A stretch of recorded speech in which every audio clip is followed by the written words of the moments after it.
Thank you for listening to the South Dakota Network, a service of South Dakota Public Broadcasting. Links to live events and their archives are available at sd.net.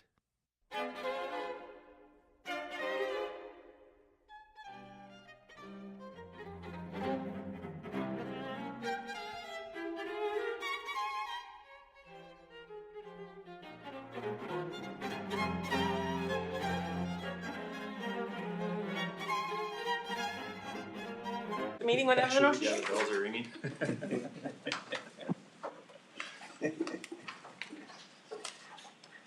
All right.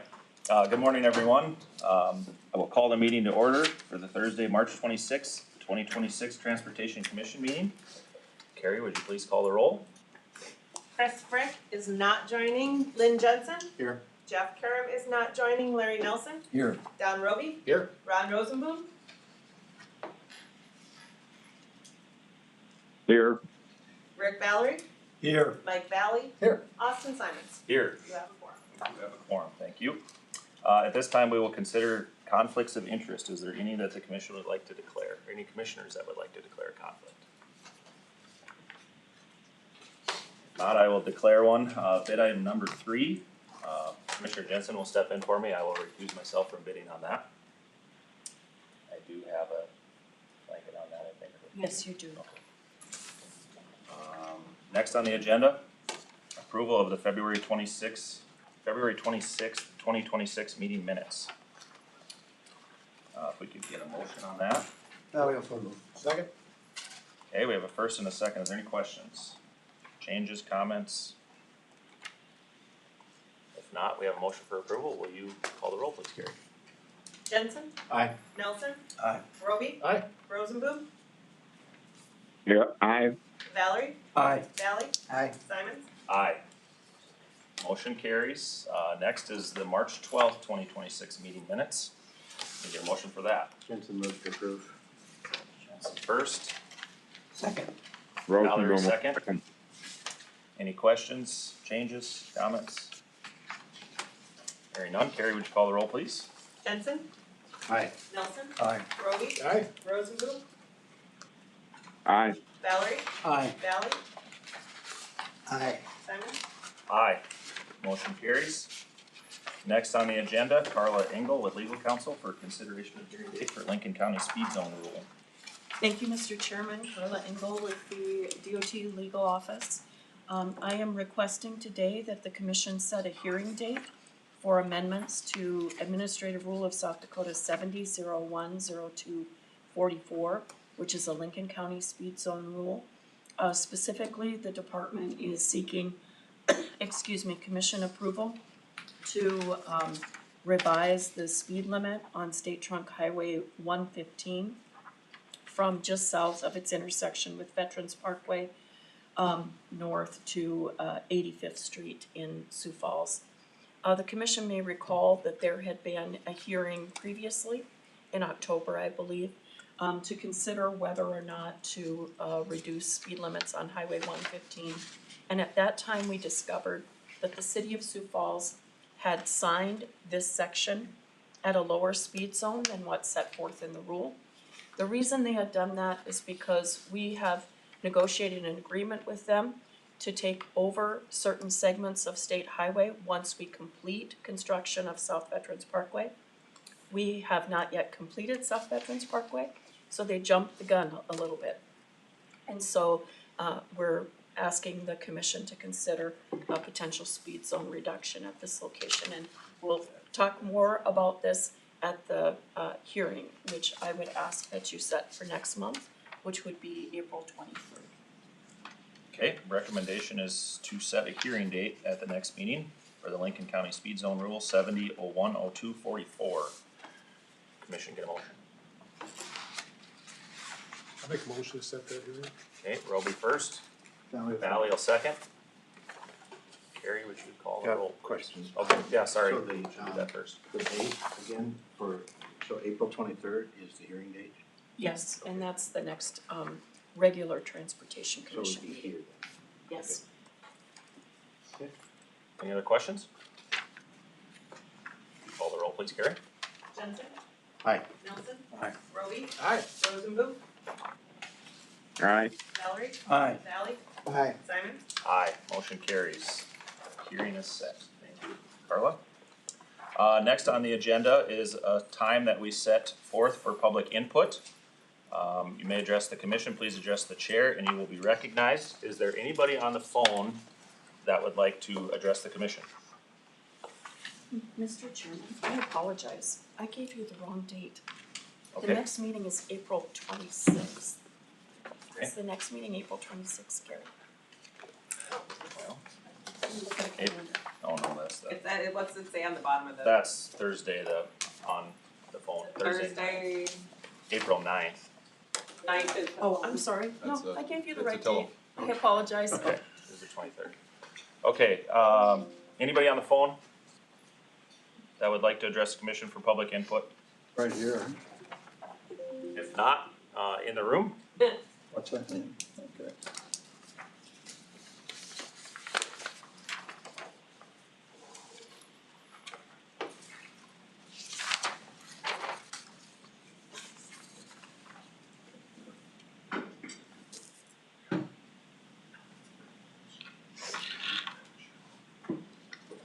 I've been here before on the same issue. Can you please identify yourself just for record? What's that? Can you please identify yourself just for record? Darrell Smith. Thank you. I ranch right west of Mobridge, South Dakota. Have highways 12, 20, and 1806 going through my ranch.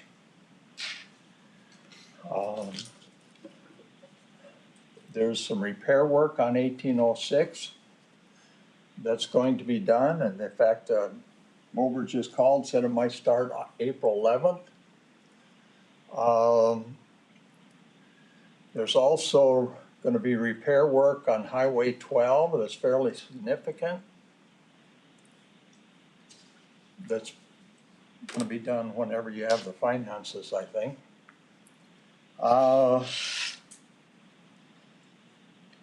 I sent material, I'm sure that you've read the material.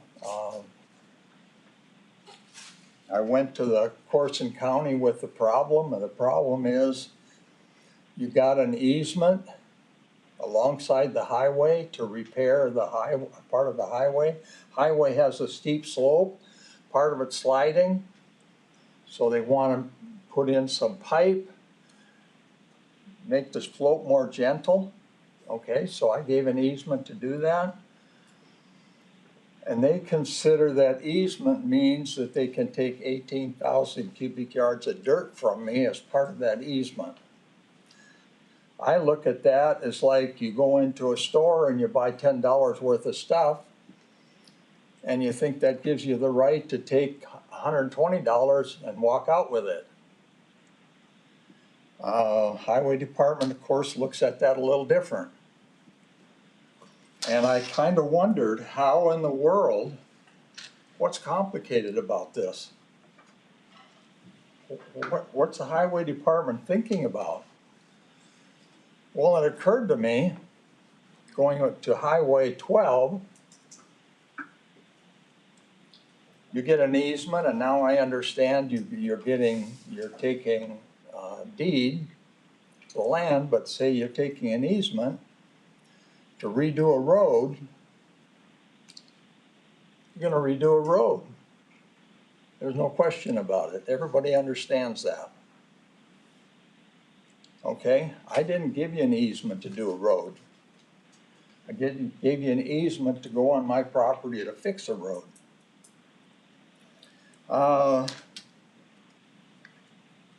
So I've been to the Highway Department, and I've talked to the highway people, I've talked to the attorney, your attorney. I've been to Corson County Commissioners. I've been to the governor's office, and I've been to the legislature, and I'm back here.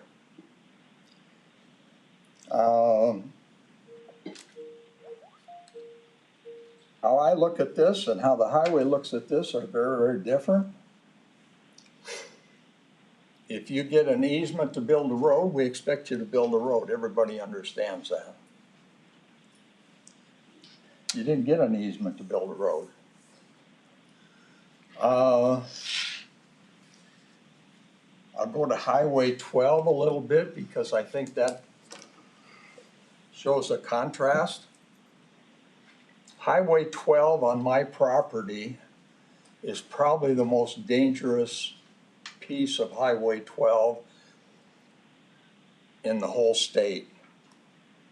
There's been multiple accidents and 2 fatality accidents on my ranch in the time that it's been there. There's probably the steepest hill on Highway 12 on my ranch. And right below that hill is a bridge. I had a case where somebody on my ranch was moving farm implement across that bridge, and I had a friend come over the hill with a loaded truck of grain. He said, I stopped about that far behind your vehicle, and I burned my brakes. Ranching is kind of considered a risky business. One of the biggest problems in my ranch, one of the biggest risks is Highway 12. You are going in there to adjust Highway 12.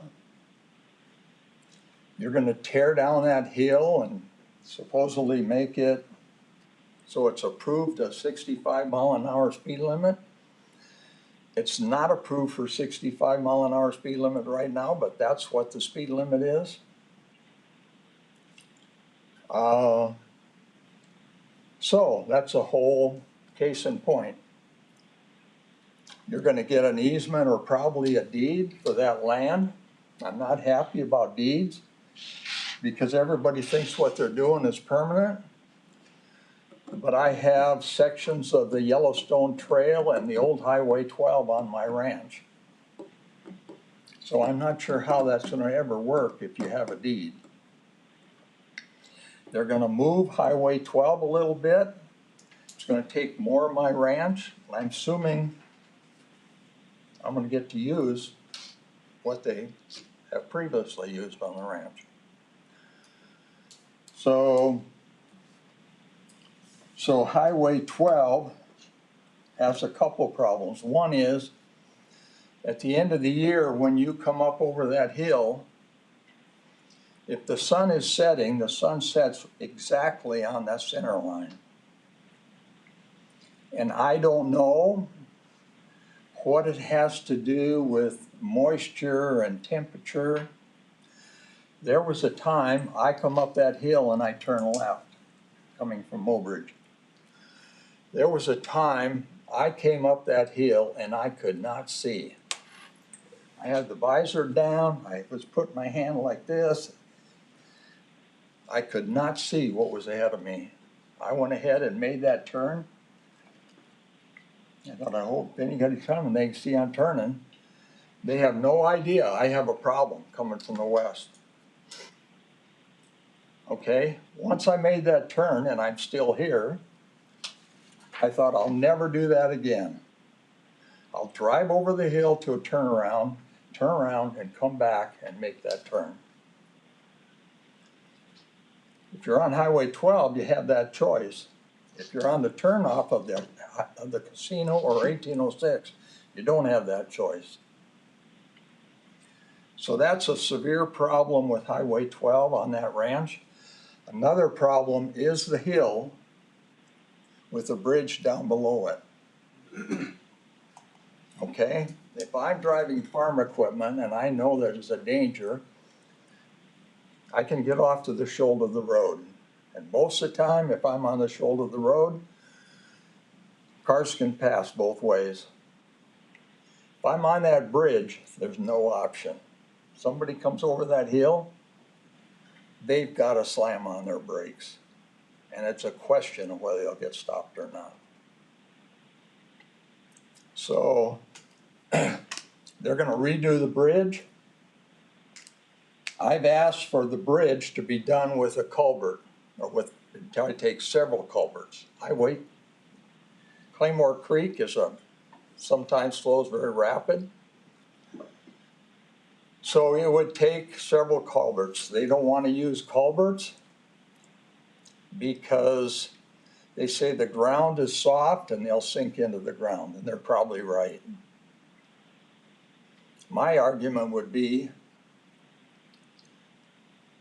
you're gonna put all this foundation down for that bridge. Why don't you put the foundation down for the culvert? I would think that would be simpler. I don't know those answers, but I would prefer a culvert over a bridge, because in a culvert, I can get off the edge of the road. And probably most vehicles can pass me in most cases. But when you come over that hill and I'm on that bridge with a piece of farm equipment, it's whether you're gonna get stopped or not get stopped. And probably my friend had good brakes. So that's a problem. And it's a problem with understanding our easement situation. You get an easement to build that road, and I understand you're not gonna get an easement, you're gonna ask for a deed. I understand you're gonna build a road. No question about it, okay? When I gave this easement to fix 1806, I thought I was giving you access to that highway, or that place. I did not think I was giving you 18,000 cubic yards of dirt. So I'll come back to that a little later. I want to talk to you about another issue. I came back from the military. I was stationed in Germany during the Vietnam War, and I came back a pretty cynical guy.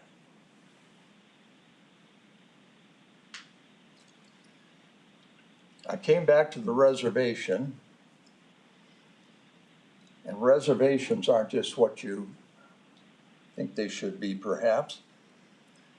The reservation counties in South Dakota are some of the poorest counties in the state and some of the poorest counties in the nation.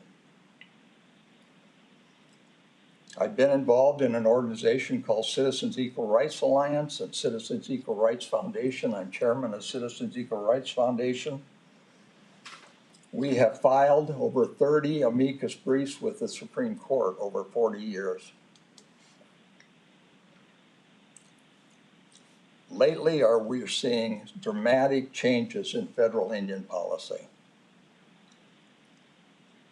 Changes that will probably affect South Dakota and the Department of Transportation.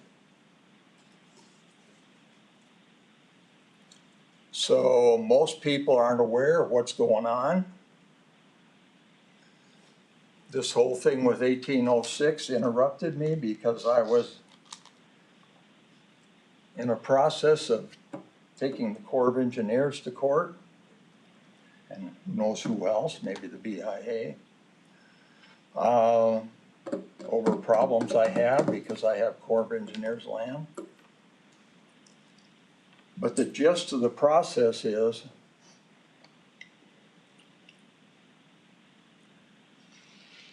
states probably kind of going like this with federal Indian policy without being aware of what's going on.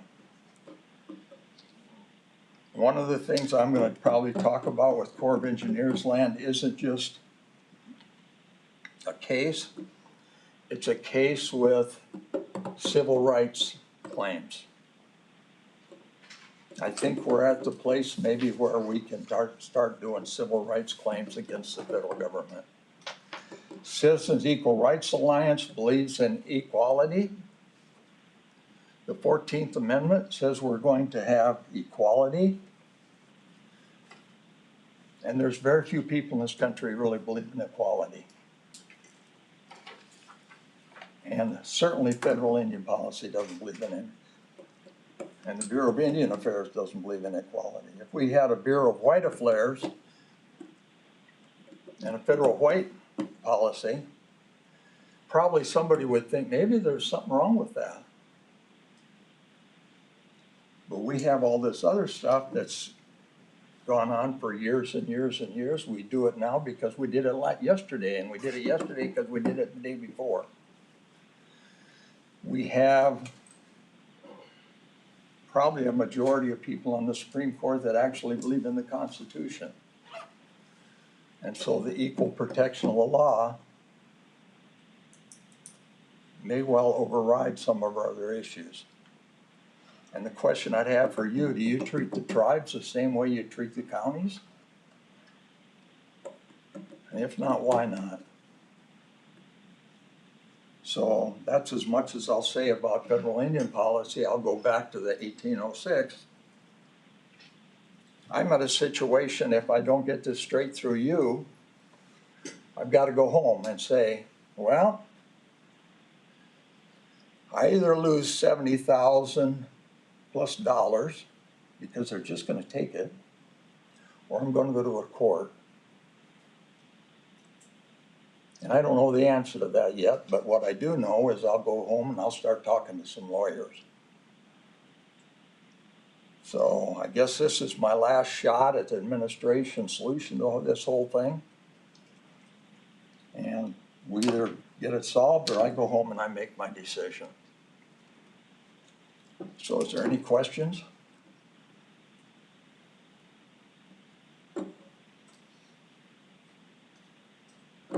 Mr. Chairman, I just might add to and get a new document here from Representative Hunt. Sure. And there are documentations that Mr. Smith also provided for you beforehand. Okay, I have a problem with hearing. Okay, so I'll speak up, sorry.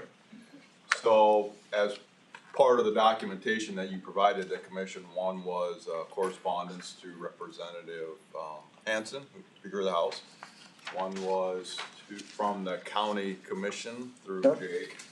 And I believe the other one was from your daughter relative to the testimony that was provided at House Bill that was geared towards this legislation. So I also, in response to, if I could finish, Mr. I also supply the bill that we put to the legislature. And frankly, I have a hard time finding why the Department of Transportation have a problem with that bill.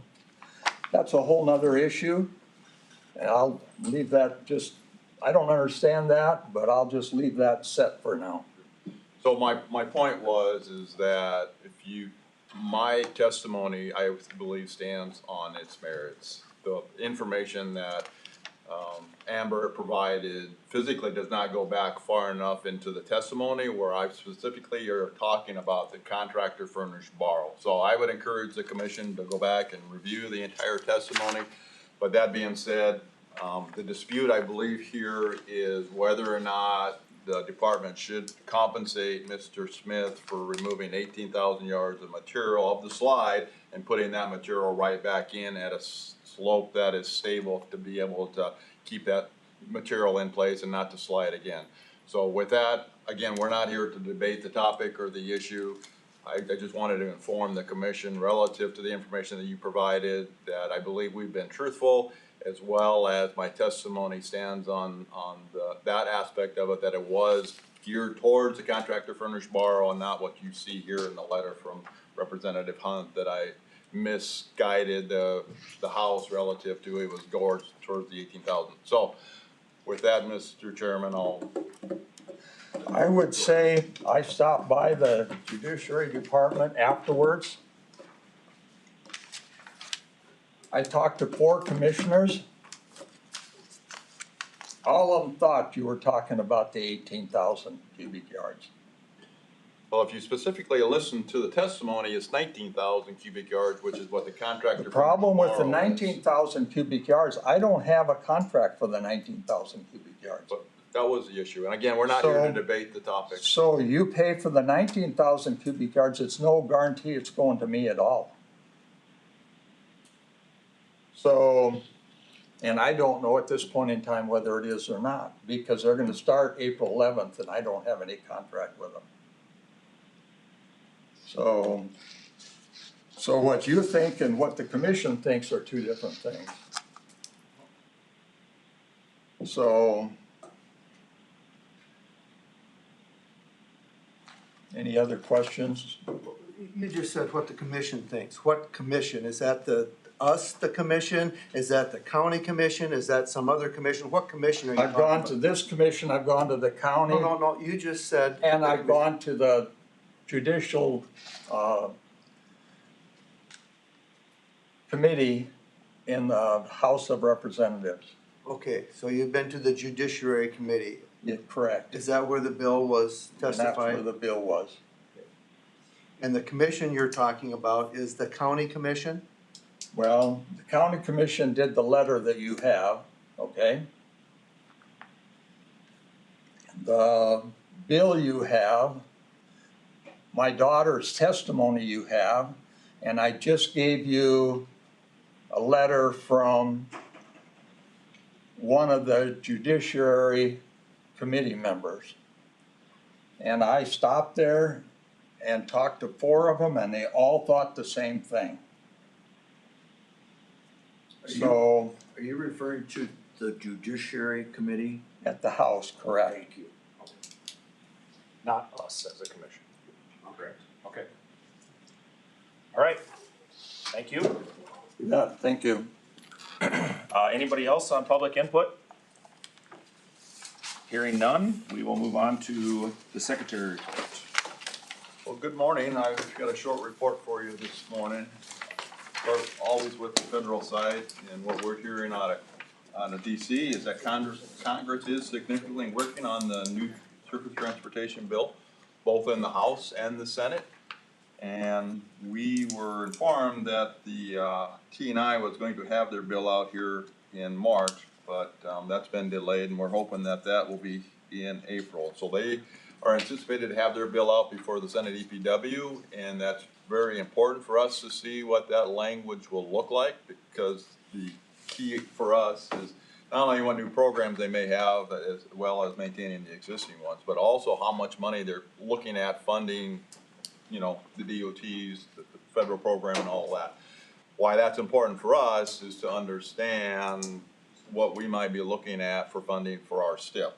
And we're already doing our internal meetings, preparing for the STIP, not knowing what the next 5 years will look like for the federal program is, but we'll just have to assume, and if we're wrong, you know, we'll have to make some adjustments. But again, we're very hopeful that they can get both bills out and they can get something passed before the September expiration, so that we can have a much better idea of what that program might look like.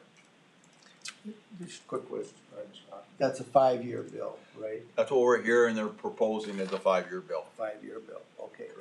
And so not any extension of the last one, but a 5-year bill. If they don't pass the current one, they will have to do Yeah, a but I mean, they're extension on actually, that. They're actually working on a bill, and Separate. from what we're hearing, again, I don't have any factual information, but looking at probably reducing the amount of discretionary programs, taking that discretionary money and bring it into the the formula funds, which would be a good thing for us.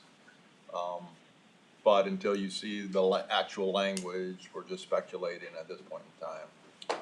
There was a meeting in DC in February that we were not able to attend, where both the chair of those 2 committees spoke and provided a little more information.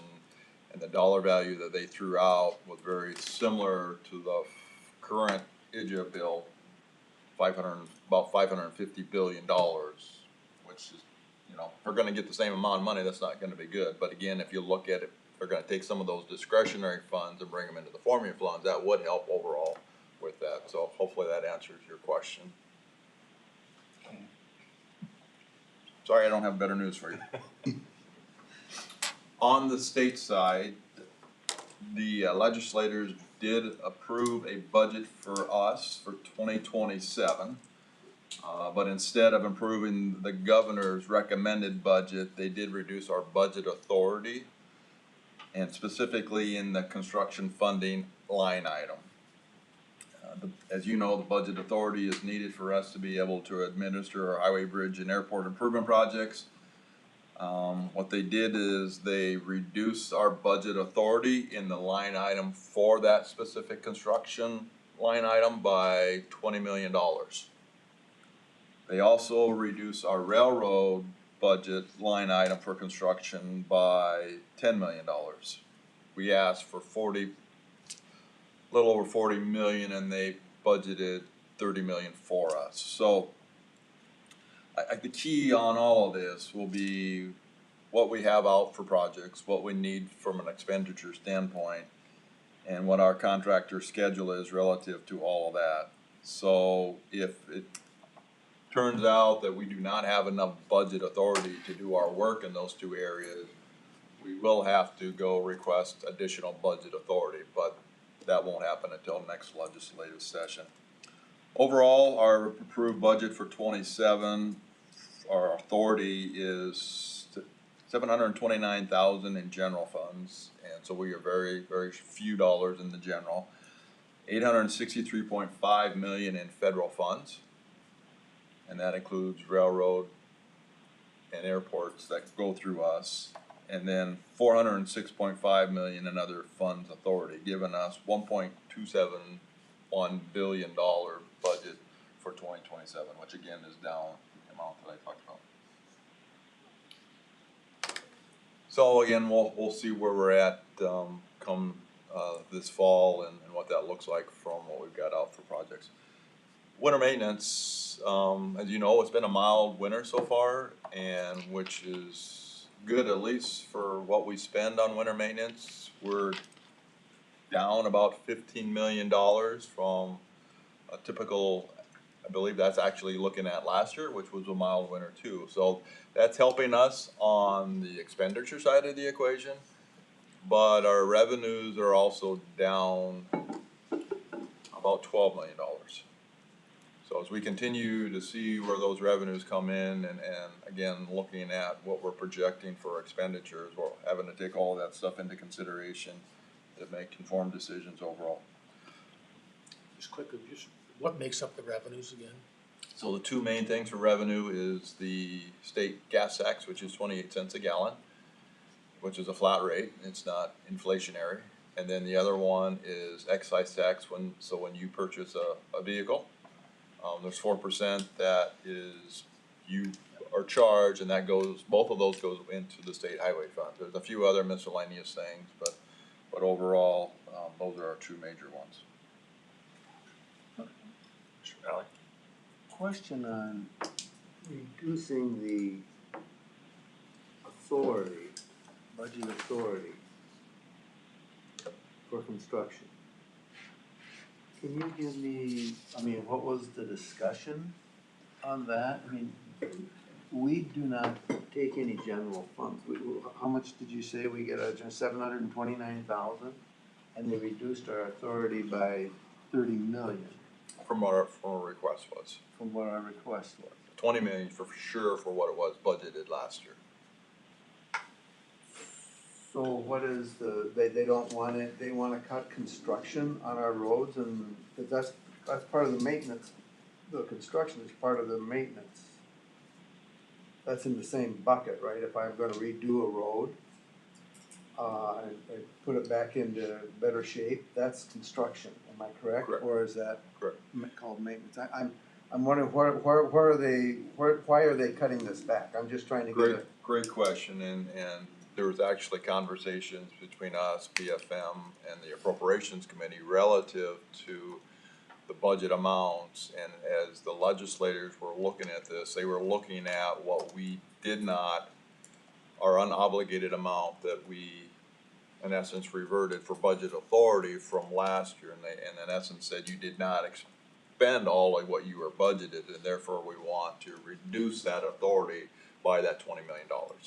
That was their main point. And again, I was physically there having the discussions with the Joint Committee of Appropriations, and I stated, at this point in time, that's fine.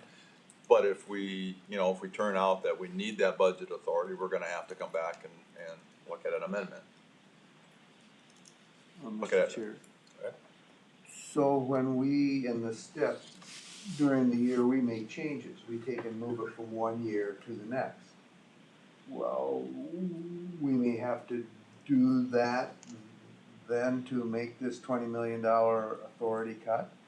Mr. Chairman, I don't anticipate they're going to make any modifications with the STIP. It really goes into is how much do we have let out the door? And where is the schedule with our contractors to physically do the work?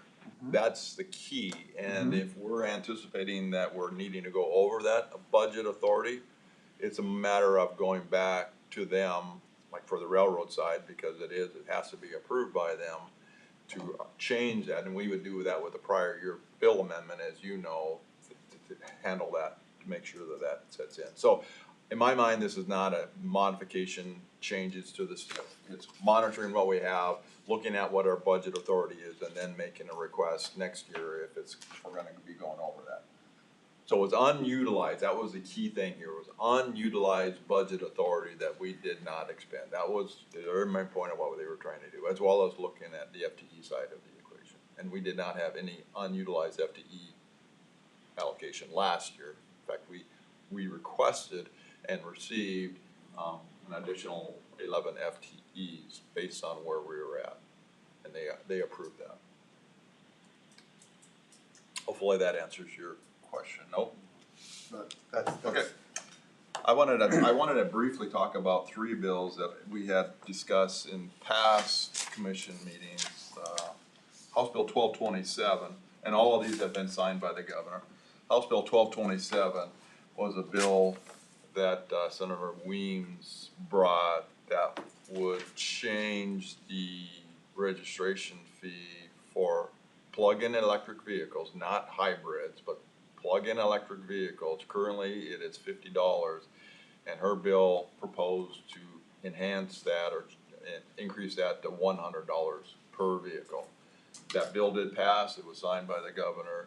There's about 4,400 electric vehicles in that category currently registered, and so that's going to bring in approximately $200 and some thousand on a yearly basis, and those numbers are going up. So that was a positive thing for us. We did not testify for that bill, but I was there and answered a few questions relative to some of the questions that the senators had on that. Yeah, so that's the positive for us. Senate Bill 236, as you remember, the townships came to you a couple of years ago asking for additional money for their rural access infrastructure fund. They had 2 bills, Senate Bill 236 and Senate Bill 240. 236 is to take those unobligated funds that are sitting in the county's bank accounts, and if they're not going to reuse them, require them to bring them back so that they can be repurposed for other counties that have projects that are still outstanding. Senate Bill 240 actually appropriated another $5 million towards that program. So if you recall, we are a part of this program because as the townships and the counties have their consultants, and some of them do the work themselves, submit in all of that survey data, it comes into us. We have a spreadsheet, and then we review it from a high level and then identify how many of those structures are in the state overall. And then based on the number that the counties have, that's prorationed out, and then we submit that formula to the Department of Revenue. It eventually then provides those funds to the counties relative to that.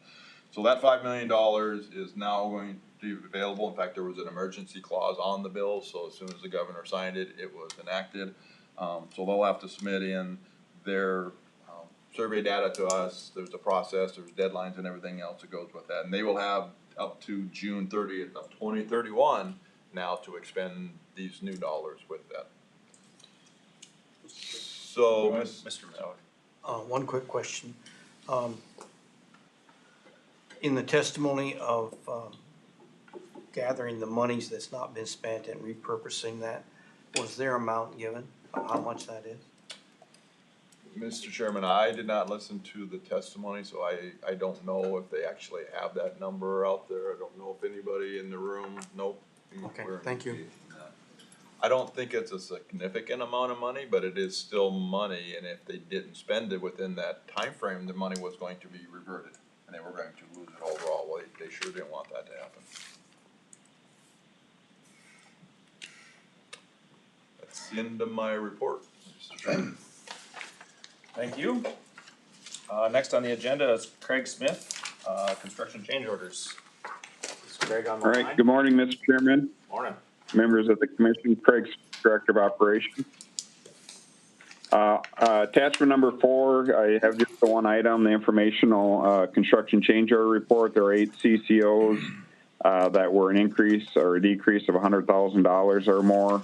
There were no CCOs in the less than 100,000, but more than 25% this month. Most of the CCOs are adjusting to the final as-built quantities, typically what's done this time of the year. No specific ones to note, I guess, but would be willing to answer any questions the commission may have.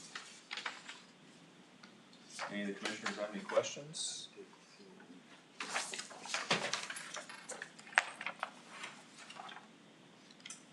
Hearing none, thank you, Craig. Moving on to Thank you. Director of Planning and Engineering. Yeah, good morning, Mr. Chairman, member of the commission. 2 items for your consideration. Bid awards by Mr. Wisegram, right-of-way items by Mr. Keys, and then we have 2 informational items on the SIP. One is a revision, the other is procedures. This will be handled by Mr. Leichtman. Thank you, Mike. Morning, Chairman, members of the commission. Just have one bid opening here for your consideration this morning at, the March 18th bid opening, which consisted of 9 contracts. 32 bids were received. The low bids totaled $29,274,000, which was $2,577,000 or 8.1% below our engineer's estimate of $31,849,000. We have 2 recommendations for you. The first recommendation involves projects 1 and 2, and then 4 through 9. So basically all 9 projects with the exception of project number 3. Projects 1, 2, 4, 5, and 6 all were within 10% of our engineer's estimate. Projects 7, 8, and 9 were all more than 10% below our engineer's estimate. Based on our review of the bids, we are recommending approval of the award of these contracts. Okay, thank you, Sam. All right, recommendation is for approval of projects 1, 2, 3, 5, 6, 7, 8, 9. 1 and 2. Not 3. What did I say? Oh, I'm sorry, 1, 2, 4, 5, 6, 7, 8, and 9. Better? Can we get a motion? Valerie moved. first. Okay, Jensen seconds. No question. Go ahead, question. Sam, I'm interested about, project 9, that bid came in at less than half or more than half. And I'm just curious about that. Why is there such a distinction there? Yeah, we are actually looking into that as we speak still. That project consisted of primarily those speed sign, those feedback signs where it displays your speed. They're solar powered signs. There was 13 of them going in, and then some additional signing, some advisory signing in addition to that. But those signs came in much lower than what we've seen recently, and we've made some phone calls and are trying to figure out why that exactly was. But ultimately we just got excellent pricing that kind of caught us off guard, and we're gonna hopefully have that pinned down for the next time we bid these same signs. So Okay. yeah, just good pricing. Any other questions? Thank you. There was Mr. Valley? on 7, I had the same question. It was almost $2 million difference on a 4.9 bid, and I'm going, wow. One of my questions is, does things come up when we have those increases then? During the project, if that has an effect in there, I was just kind of going through my mind, so I was just wondering, that's a pretty big difference. Yeah, so on that particular project, we were doing some excavation and in-slope flattening as well as some culvert extensions that go with that in-slope flattening. And we were bringing in quite a bit of material to that site in order to do that flattening. We weren't able to secure a site for the contractor, so in this case, it was a contractor having to find a source of material to bring that material to the project. They were able to locate a site that's gonna allow them to, move that material with scrapers, so they won't have to truck haul it in. So that made a significant difference in the way we had the project estimated. We anticipated them bringing material from offsite to the project. And then there was this other pricing that was just lower than expected with the culvert extensions and things of that nature. We got excellent pricing. We got 4 bids. The bids range from the, just under 3 million, and the high bid was actually 4.9 million, which was, where our estimate was. So, yeah, excellent pricing again, and the main difference was, that material being brought to the project, so. Yep. Okay, any other questions for Sam? Not Carrie, would you please call the roll? Jensen? Aye. Nelson? Aye. Roby? Aye. Rosenboom? Aye. Valerie? Aye. Valley? Aye. Simons? Aye, motion carries. I'll recuse myself on this one. Okay.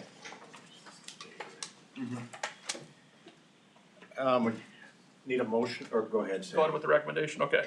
Yeah, so the next recommendation, or the last recommendation, is for project number 3. Jensen Rock and Sand was the low bidder on this project with a bid of $654,000, which was 3.1% below our engineer's estimate. Based on our review of the bid for this project, we are recommending approval of the award of this contract. Do I hear a motion to approve project number 3? Roby moves. Roby moves, any second?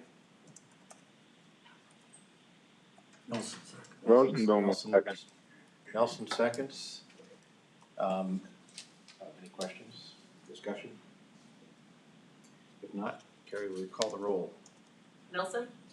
Aye. Roby? Aye. Rosenboom?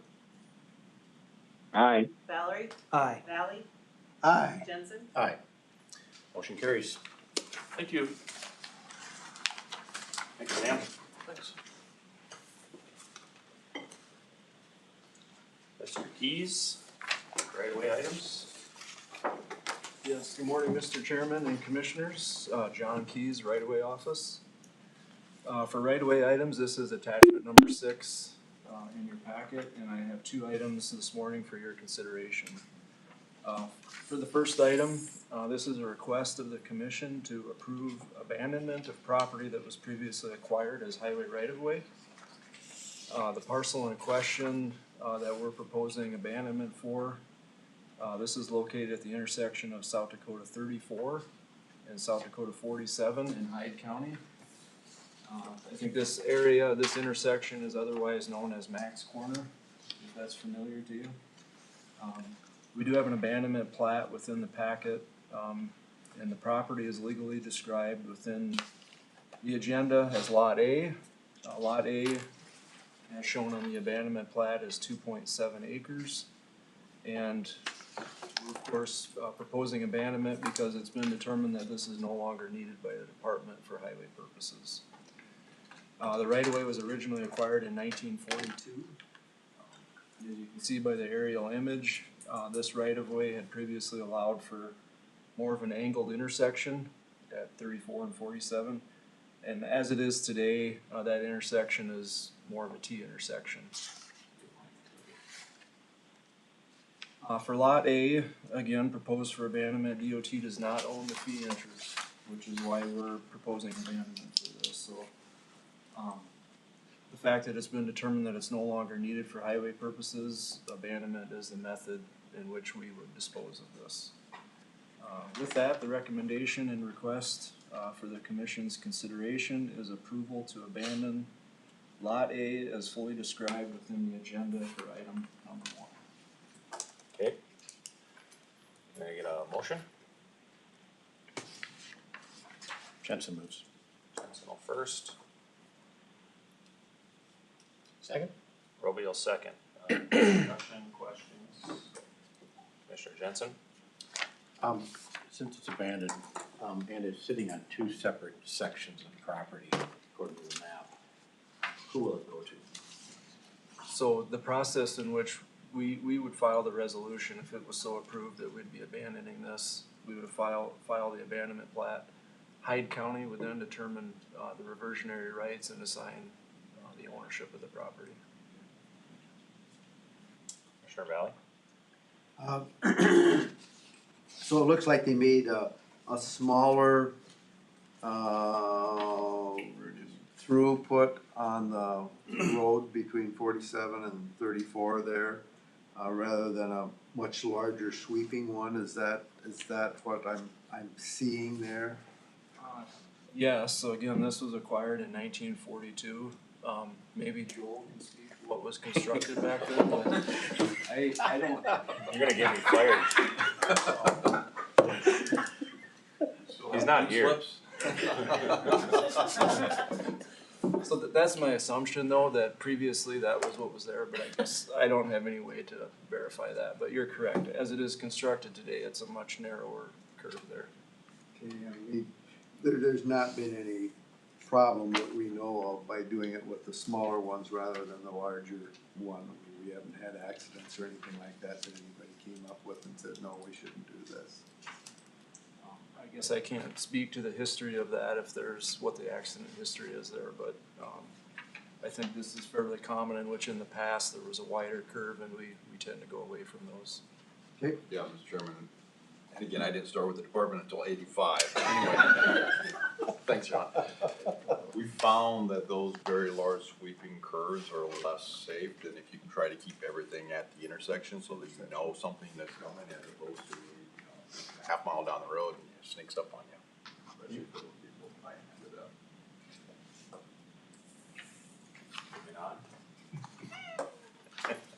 Mike, you okay over there? Oh, I'm sorry. All right, any other discussion, questions? Not, Carrie, would you please call the roll? Jensen? Aye. Nelson? Aye. Roby? Aye. Rosenboom? Aye. Valerie? Aye. Valley? Aye. Simon? Aye, motion carries. Back to you, John. Okay, item number 2, within attachment number 6. So, for item number 2, we're requesting approval to grant a 20-foot wide sewer main, permanent utility easement to the city of Veblen. The DOT owned property in which this would be located on is a 4.63 acre parcel, again in Veblen, and this is along South Dakota Highway 25. The property was originally acquired by the department for use as a stockpile site. And if any of this sounds familiar, we did bring to the commission in October of last year a request to sell this property as excess property. And that was approved, so that at that commission meeting, again in October of 2025, the disposal of this parcel was approved at the appraised value. So then fast forward through that disposal process, it's come to our attention that there is an existing City of Veblen sewer main that crosses the property. This is not recorded. There's no record of this easement, no documentation of it, but in discussions with the City of Veblen, that sewer main is there in place, and it was in fact there before we acquired the property. So it's been there for some time. In discussions with Veblen, and again, understanding that we first offer the property to that local political subdivision, so this property was offered to them for sale, but they opted not to purchase the property. So with that, with the city declining to purchase, we would then typically proceed through the disposal process and go to public auction with it. But with the understanding that there's this existing sewer main in place, we felt it was right to establish that easement, which is getting to the point here, we're requesting the commission's approval to grant. The proposed easement, which you can see on the aerial exhibit, again, this is a 20-foot wide permanent easement. It runs in a northwest to southeast direction, kind of across the corner of the parcel there. And again, that exhibit provides a layout of the parcel as well as the easement there that we're proposing. The department is recommending granting this permanent utility easement, but again, the end goal being that we want to dispose of this property, so we still want to pursue that once we've granted this easement. So with that, the request for your consideration is to grant a 20-foot wide permanent utility easement on this DOT access property to the city of Bevlin for the purpose of their existing sewer main that's in place. I'd be happy to answer any questions you may have.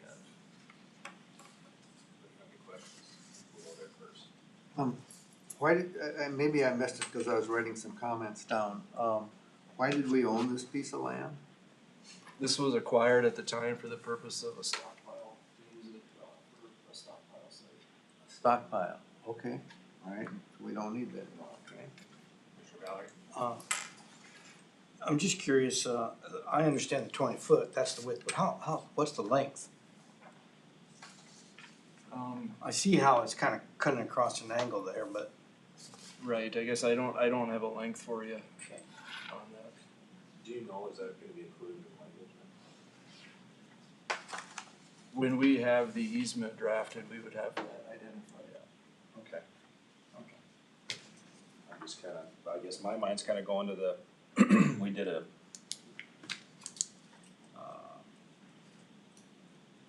easement on the power lines here a meeting or two ago, and we were selling the property. Just wondering if that affects us at all when we go to sell this. I mean, I realize, go ahead. I would argue that the easement, although there's not a recorded easement, that it's really in place already because the sewer main exists there. We're just trying to document that, so in terms of affecting the value, I don't know that it would appraise any differently with how it is today versus now looking to record an easement. Commissioner Nelson? Has the city engineer for Veblen indicated that the 20-foot easement is wide enough for them to replace that line when that time comes? Yes, so the 20-foot proposed, that's coming from the city of Bevlin. Commissioner Jensen? And I understand this is just a cleanup issue, so when we dispose of the property, everything is recorded properly. This, all we're doing is cleaning up some, basically a problem. That's our intention behind this, yep. Any other questions? Okay, can we get a motion I also move. or approval? Approval, yes. Okay. Second? Nelson. Nelson will second. Carrie, would you please call the roll? Jensen? Aye. Nelson? Aye. Roby? Aye. Rosenboom? Aye. Valerie? Aye. Valley? Aye. Lyman? Aye, motion carries. Thank you, John. Thank you. I'm gonna go freshen up my resume now. Yes. So this plat that's on this last parcel, those individuals, I did work with back in the days. Valid point, John. Off the record. You're no longer with us, but Mr. Leiferman? Morning, Morning. Mr. Chairman, members of the commission. I have the STIP revisions. There's no items for your consideration, but there are 3 informational items if you refer to attachment 7. I guess there might be questions on the ones that have cost increases, so I'll just briefly explain those. Revision 26 SC 11. This is a region-wide corridor signing. This is actually all of I-90 in the Pierre region to upgrade those signs with reflectivity, replacing some signs based on the new MUTCD requirements, and then there's some concrete bases that need to be replaced. So it's pretty significant work, a little bit overdue to get it updated, so that's the reason for the cost increase on that. In revision 26 SC 12 is the in-slope repair and riprap along South Dakota 20. It's the in-slope along the James, adjacent to the James River Bridge, about 0.4 miles in length. A little bit difficult to estimate those. Again, the length of need changed a little bit, and not knowing what the depth of riprap is and how far it goes down the in-slope. So that's the reason for the change on that cost. Okay, thank you. Anybody have any questions?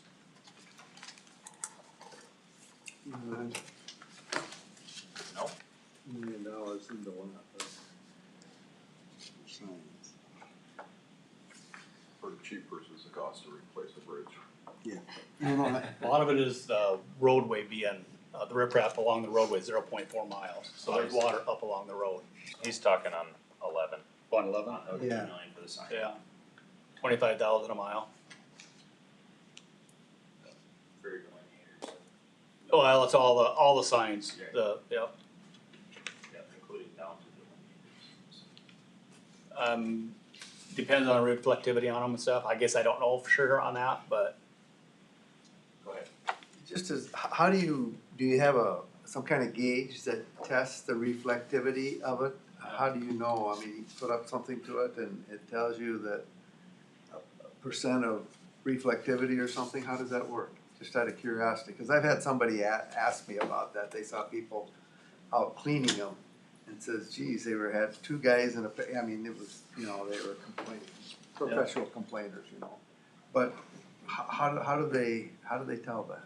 I think exactly what you said there. They got some type of instrument that they determine the reflectivity, and maybe John has a little bit more info on that, or? Yeah, John Sumla, Operations Traffic Engineer, South Dakota DOT. Yeah, there is a device that looks kind of like a radar gun or something, and you put it right up against the face, and there are buttons on the face of the gun that get depressed then, and then that tells it, that it's sealed up against it, so there's not outside light coming in, and then pull the trigger, and it gives a reading, the value of the retroreflectivity that's still on the sign. Head follow. Is that true of all the signs then, like speed limit signs and exit signs, and you test them all then when you do that? Yep, all the different signs that we put in right away. Go ahead. And is that then, if I need to replace a sign, or can I paint new stuff on it, or does the whole sign gotta go? How's that work? The whole sign typically has to go, and there is difference between the background sheeting and then like the letters and or symbols that are on it. So one could fade, not the other, but usually if one of them fades, then the sign becomes illegible. So yeah, it's the sheeting that then it needs to all be replaced. And then I'll quit. How long does the sign last? It depends on the type of sheeting that we use, but so the highest level I believe is 18 years, but there is some like the adopt highway signs. We don't use this type anymore, but that was only 7 years. So now I think the least number of years we use is 12 years.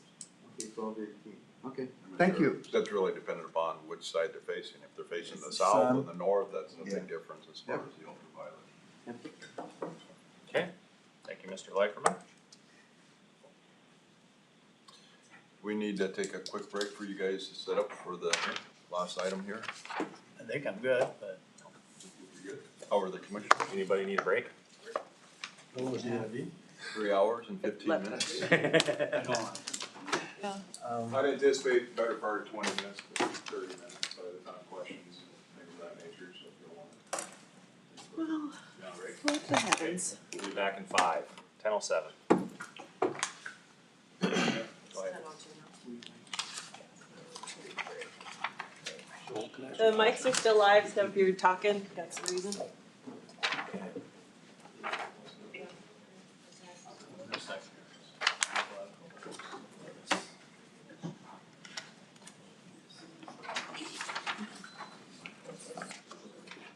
Yay! Those listening online, I am gonna put the phones on mute while everyone who's gone, I'll open them back up when they come back.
Thank you for listening to the South Dakota Network, a service of SDPB.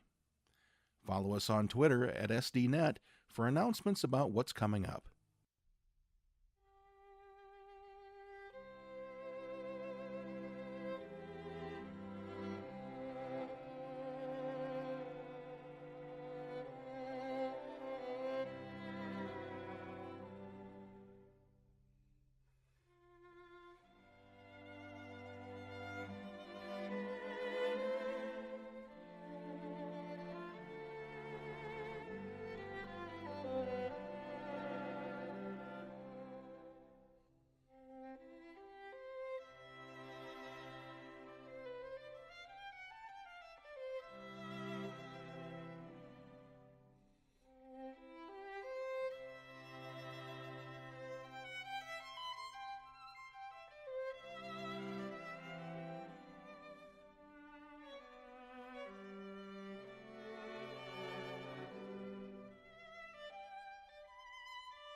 All right, we're back. Go ahead. Okay, well, been asked to, describe our process for the STIP development. I'm Mark Lackman, the program manager for project development, so I'll go through that. I'm gonna be fairly high level, but I'll provide some examples for a little bit of detail. I guess if you wanna ask questions after I get through each slide, go ahead and do that, rather than waiting, so if something comes up. Informal. Yep. So this is outline of our schedule for the STIP development. A lot of things going on, it's an annual cycle. Basically, there's a lot of data that we collect. Typically, that's done during the spring through the fall. I'm gonna go in these a little bit more detail. In the fall, we do our review and analyze the data that we get. In the winter, that's when we take all of our needs and do project identification and prioritize those projects. In April, we got our pre-programming and programming meetings. We involve stakeholders and program meetings during the spring.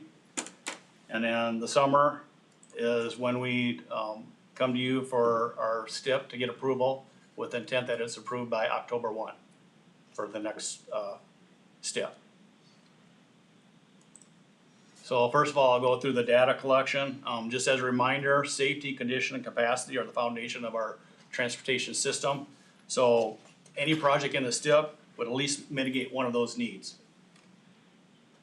Decisions and programming of transportation projects are data driven. We got a lot of data, and the majority of the data collection, again, like I mentioned, is from the spring through the fall.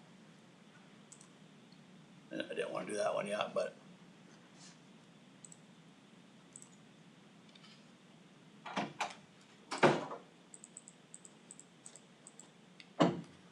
So, safety, a lot of that information is gotten from Department of Public Safety with the crash records. We get those as crashes occur. We review those and determine needs. this might alarm you, but we got a lot of assets, that we own. You can see $30 billion worth of assets. This takes a tremendous amount of team effort to collect all this data. I just want to touch on a couple of it, like the pavements. That's collected by inventory management with our automated distress van. That's done during the summer. Basically gets all of our pavement distresses on our state highways, but excluding those projects that are under construction. So basically the whole entire network is collected annually. And then for bridges, that effort is done by the region bridge engineers. They collect data on all of our structures. Basically, it's a 2-year cycle for most of the structures. There are some structures that are on a 4-year cycle that are low risk, and there's other structures that are maybe more critical, like the ones over the Missouri River that are collected annually. Some of the other distresses, culvert inventory, that's collected by our areas or operations maintenance staff.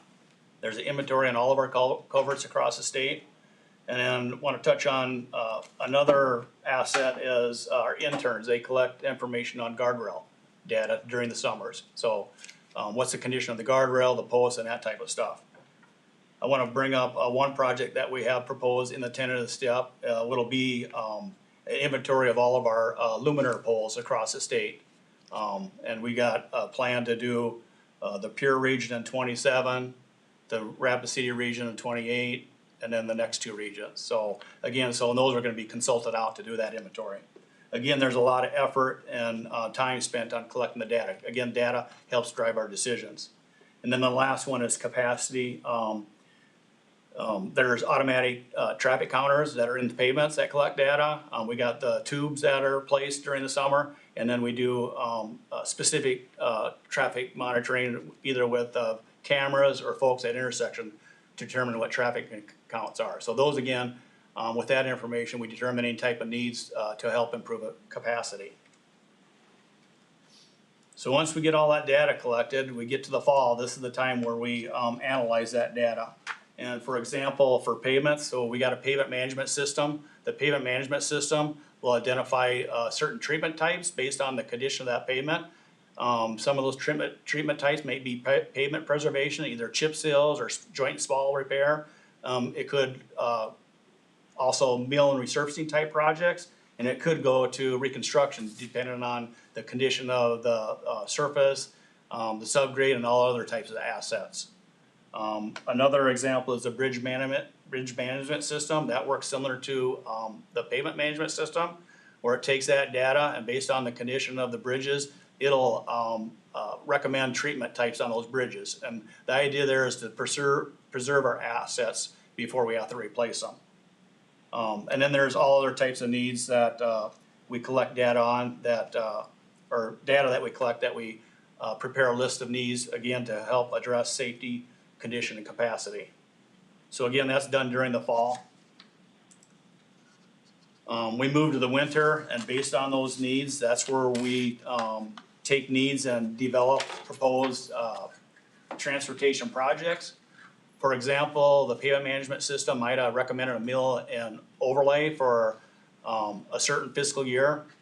What we'll do is look at that and determine if a project needs to be created, and if so, if there's other needs that need to be included with that project, such as pipe culvert. So if that's the case, then we'll create a project. Again, and I'll talk about this later, we generally schedule resurfacing projects in year 5. So again, if the pavement management system is recommending something in year 5 or 6, we'll create some projects to consider for adding to the STIP. At that time too, we update our cost estimates. So what happens yearly, we update our cost estimates for projects in the current STIP. What we do is we actually have to update what the average costs are. I mentioned this before, like during STIP revisions, it's difficult to estimate projects because we don't have plans or quantities. So again, a lot of the costs in the STIP, especially when we first enter them in the STIP, is maybe on a per mile cost. So if we have a grading project, it might be an average cost per mile to grade and drain a road. But as projects move through the STIP and design is done, that's where we get a little bit more detail. We get some information, some quantities, and that's where we refine our cost estimates. So again, at this time, we're updating cost estimates for projects that are in the current STIP and also coming up with cost estimates for potential new projects.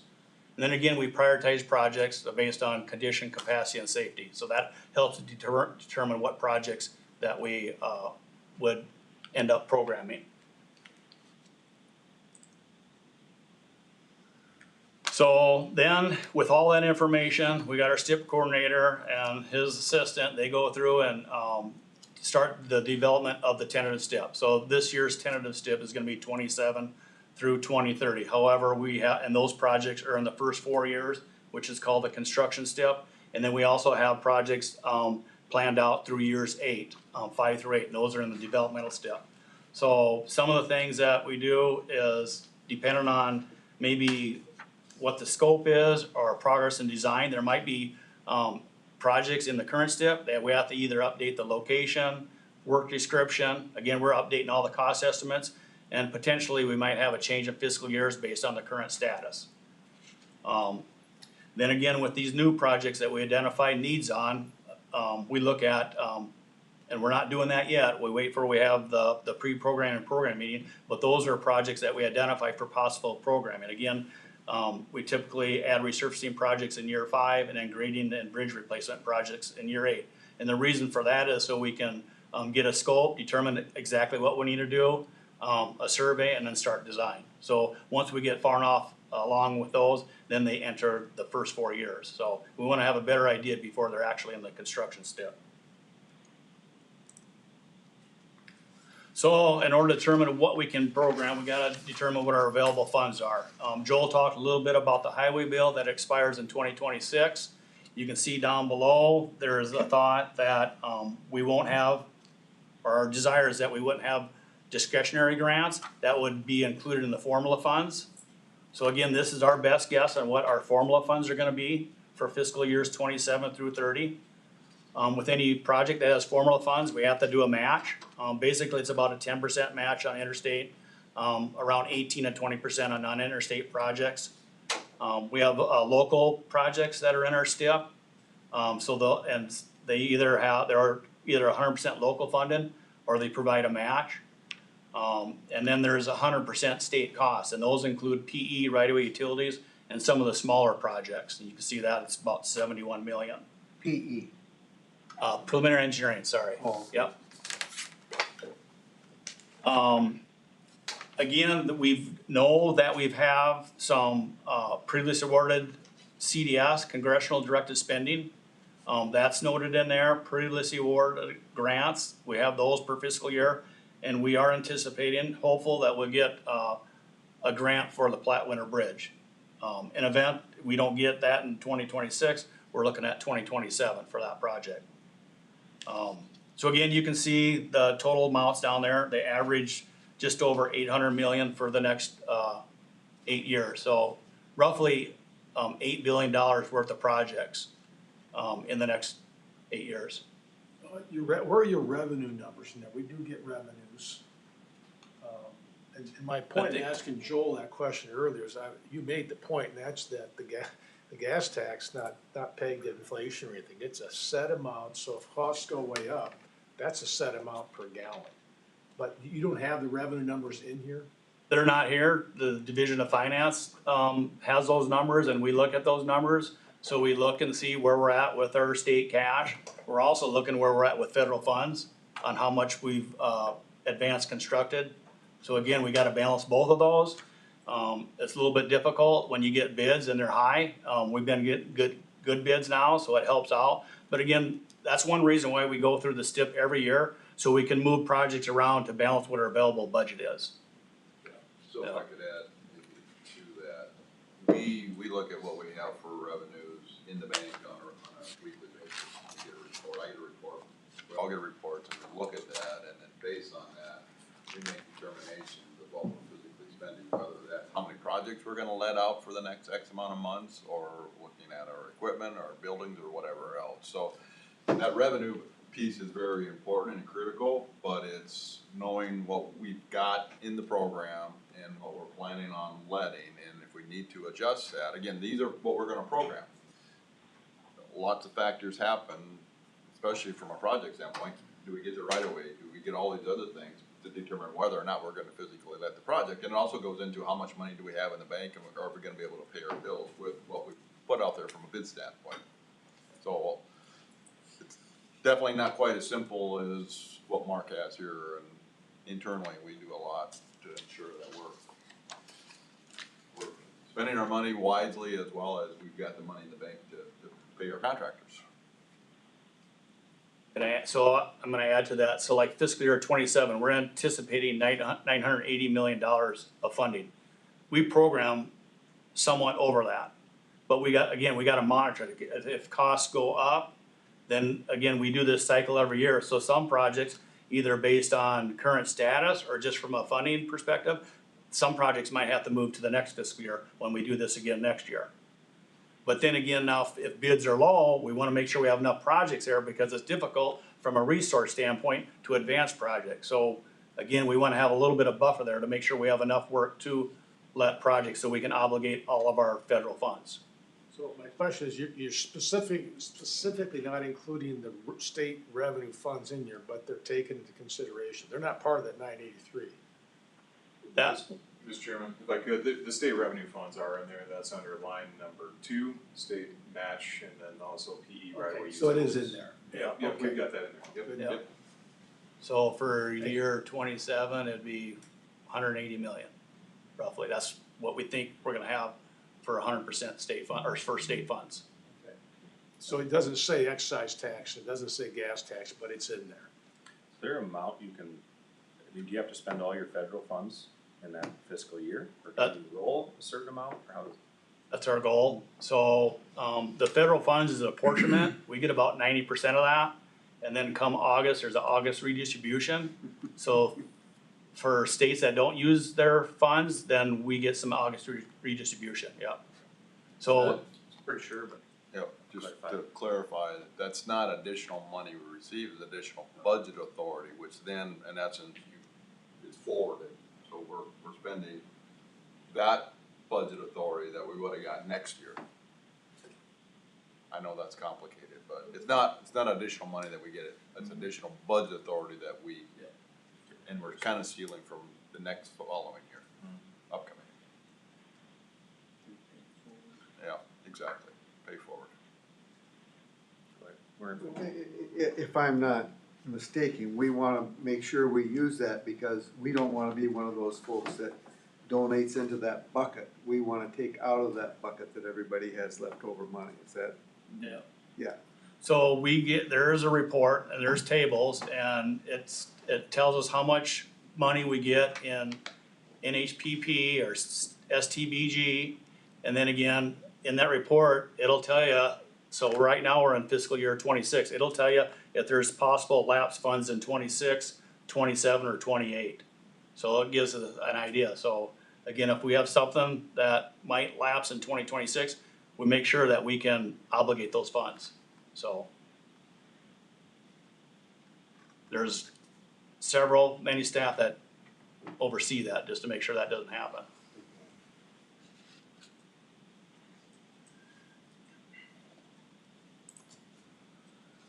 So as information, we have different funding categories to help, again, maintain our performance measures.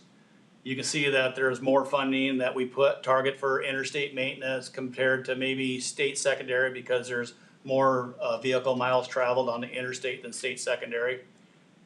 In some of those categories like major arterial, minor arterial, and state secondary, in the developmental step, we have set aside projects for resurfacing. Again, the purpose for that is to make sure that we're meeting our goal of 80% of our pavements in good to excellent condition. There's a bridge category down there.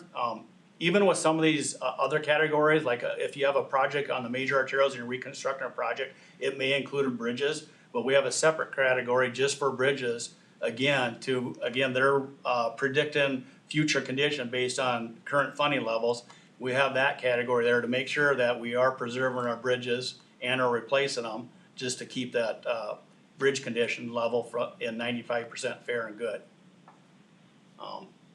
The roadway safety improvement, RSI, we get special funding for that, Highway Safety Improvement Program. We get about $20 million there. But again, one of our main goals is to provide a safe and efficient highway system. So we target at a minimum $40 million per year for RSI projects, and generally program more than that. So even though there might be specific projects in the RSI category, there's other things that we do on projects that might be in the other categories that do improve safety. So as Mark pointed out, a number of these categories are actual federal sub-pop programs that you physically have to have a project eligible to be able to spend those federal dollars. The one that he mentioned was one of those situations. And we have some transferability from one category to other, some of them do not at all. That gives us the flexibility that, you know, maybe the interstate system, maybe that's a bad example, but, you know, if we wanna move more money into the interstate system, we could take it out of one sub-pot and move it into another pot, and there's limitations with that. And that's something we continue to stress with Congress, and this new surface transportation bill is allows the states to have that flexibility to be able, we know our system, we know what priority-wise, and to maintain that flexibility. In the past, they've gone the other direction and we're limited. And if you don't have enough projects in that category, now you're not gonna be able to meet your August redistribution because you didn't obligate all your federal funds. So it's kind of a double-edged sword. Mark, could you give us a brief explanation of what's included in miscellaneous? There's like wetland mitigation type projects, there's some ITS projects. What are some of the other ones, Mike? I'd have to look here. Yeah. I'll look as he's going. I can't remember what the top of my head. Just on the special projects, I know the first one's the Flatwinter Bridge. I see we have nothing planned for the rest in that category, and I know we've got some other bridges that we've talked about. Can you help me out with that particular category?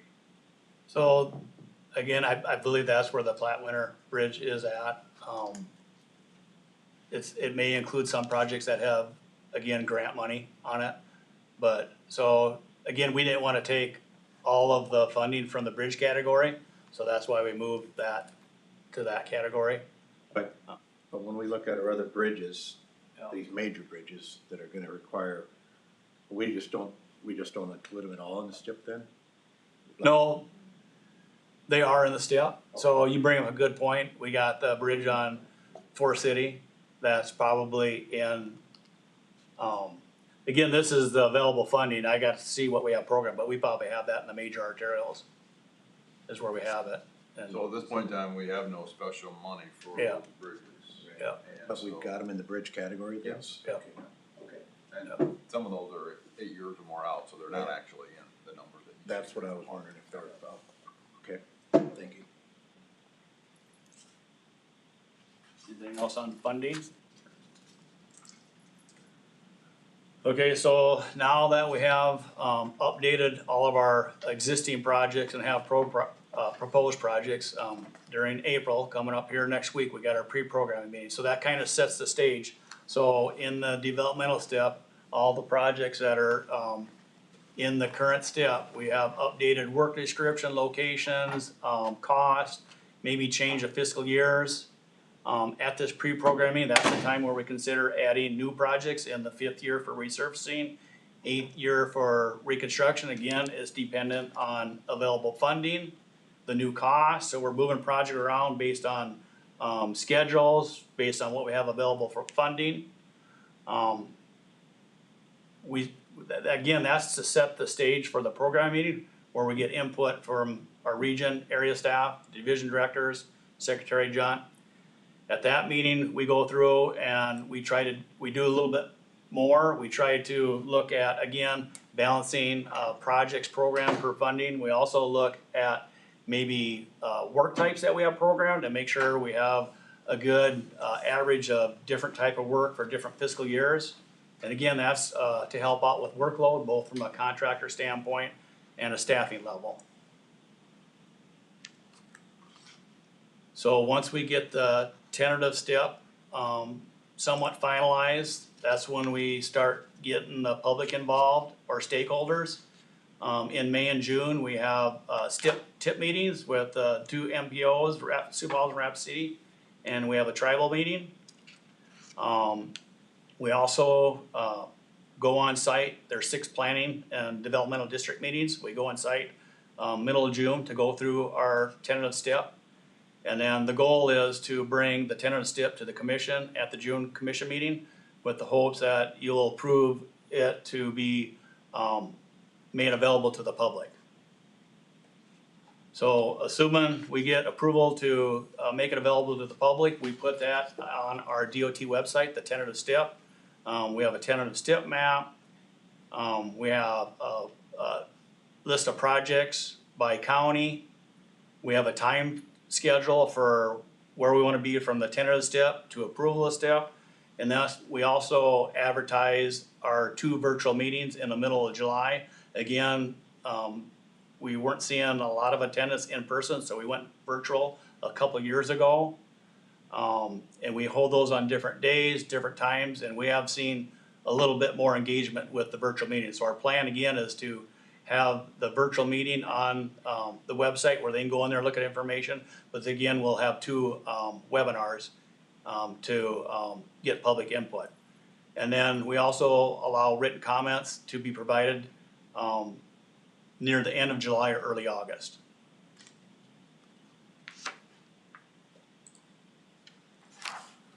So then, based on all the comments that we received, as needed, we'll update the tentative step in early August. We will come to the commission in August with the tentative step and staff recommended changes, asking for approval of the step. And then we also submit that to Federal Highway and Federal Transit Authority. And pending any comments that we receive from either you or Federal Highway or FTA, we'll make updates to those. And then with the thought that Federal Highway and FTA will approve the step, and then we can make it available online October 1st.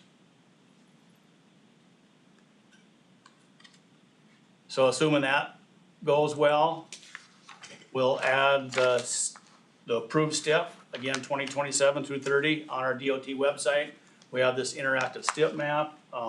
Again, we have projects years 1 through 8, but if you click on this map, the ones in color, not yellow or gold, you can click on that and you can actually see what the project is, how much it is, what the improvement types are, the fiscal year.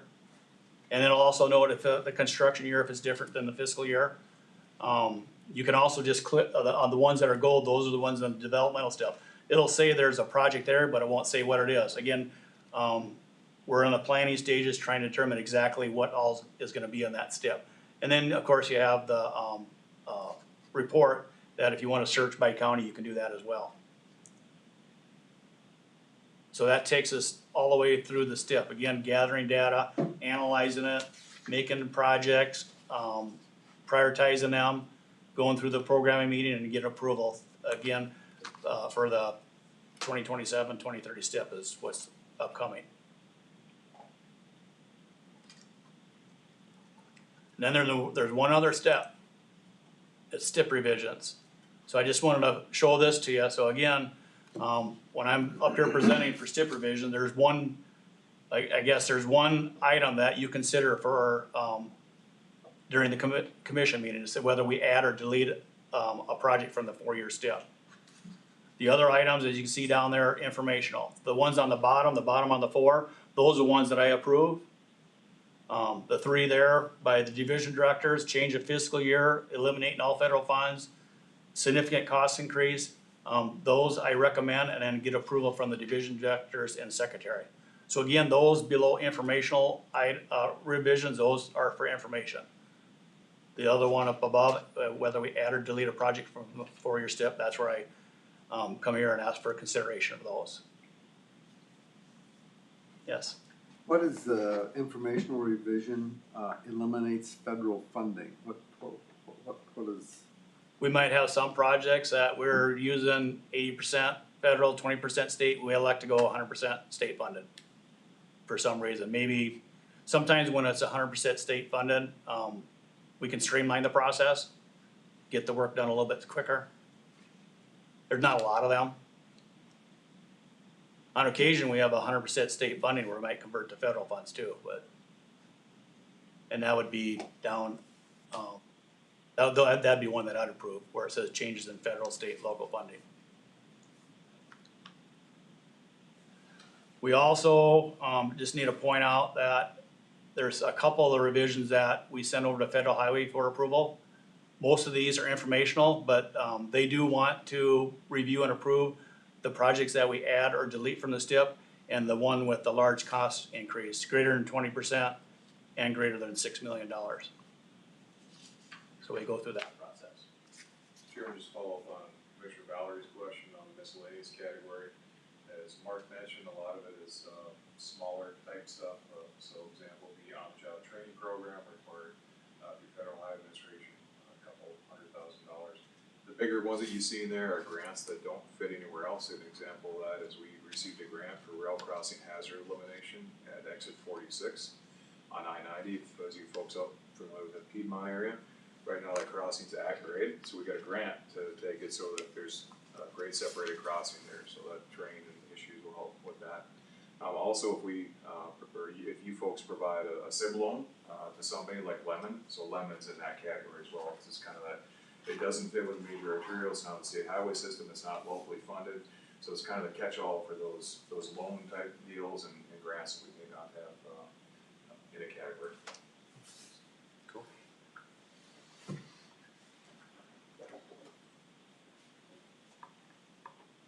What I have for you.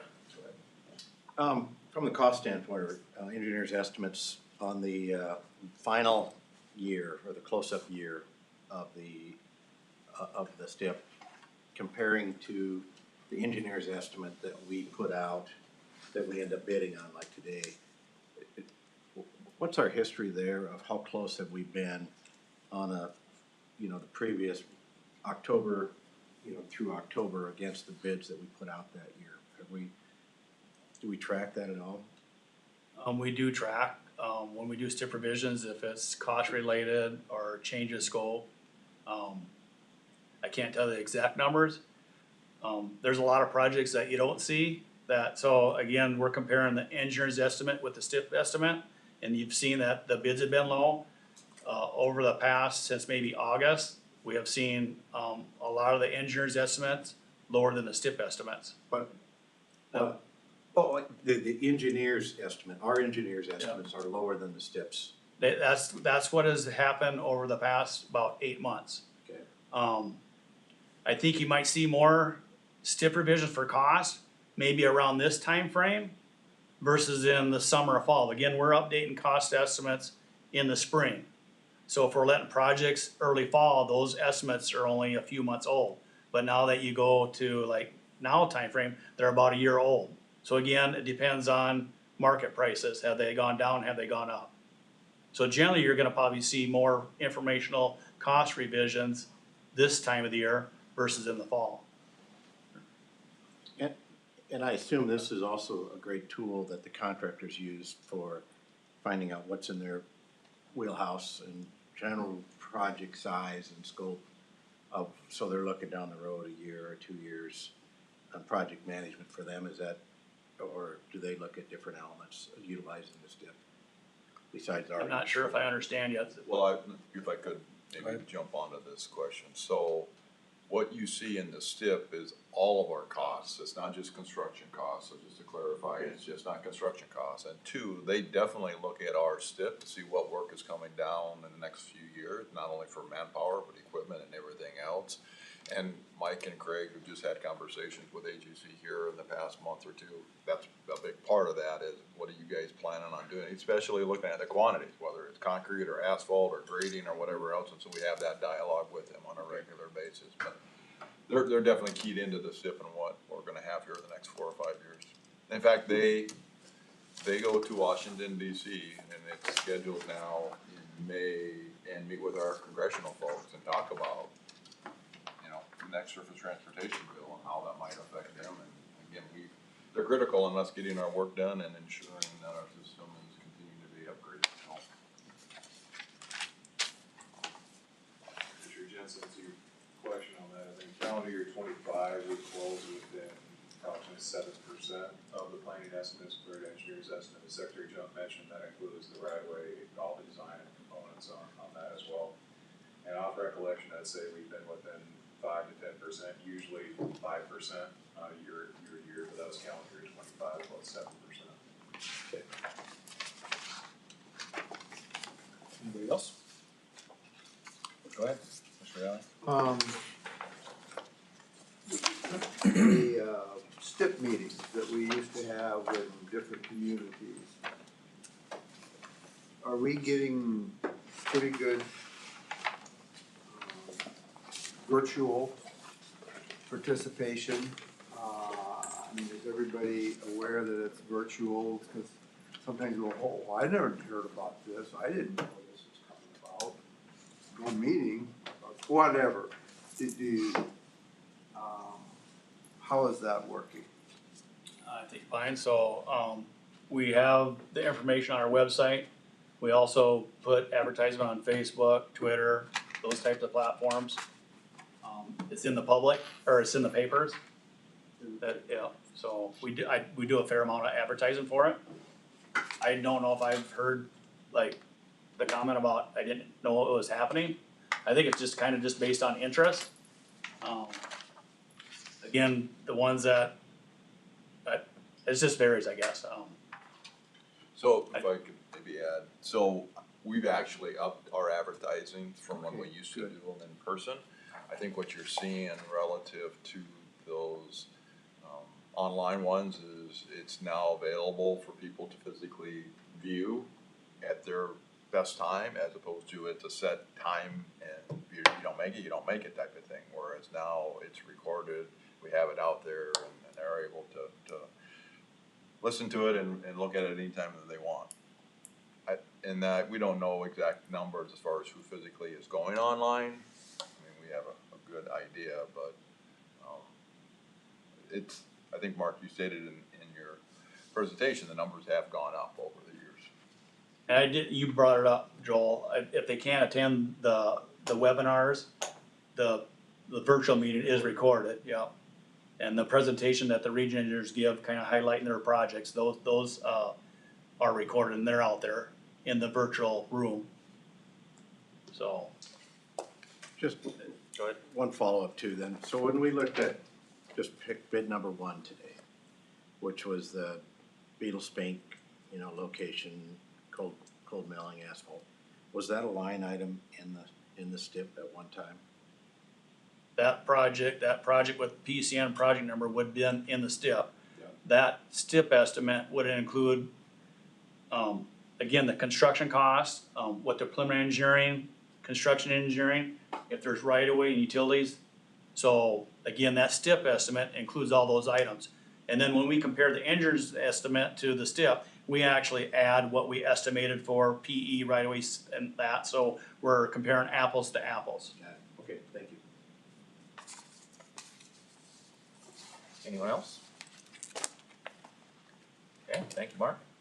Mr. Chairman, before we leave today, a couple things. So, wanna maybe throw another, for your next full in-person meeting. Again, I think it's helpful for us to do informational topics for you guys to better understand not only our processes, but all the things that we go through. Carrie did supply me what you've done in the past 6 years. I think some of these are really not applicable, but let me just throw out a couple topics that you might wanna consider for us to come back in, because definitely got a few new commissioners since 2020 to do that. So we did a wetland mitigation partnership in 2020. We also did, in 21, we did an item on incentives and disincentives that we do with our contracts and our contractors. What was that? Incentive, disincentives, so like we pay an incentive if the contractor meets the smoothness Oh, yes, specification yes, on an yes. asphalt Just saw one of section those. or Yes, concrete. yep. We did a presentation in 21 on what you provide for support of local transportation to the local governments. We did in 2022, we did a pre-qualification bid letting process, Sam had did. We did a wetland mitigation. We just went through the STIP stuff. We've done right-of-way eminent domain in 23.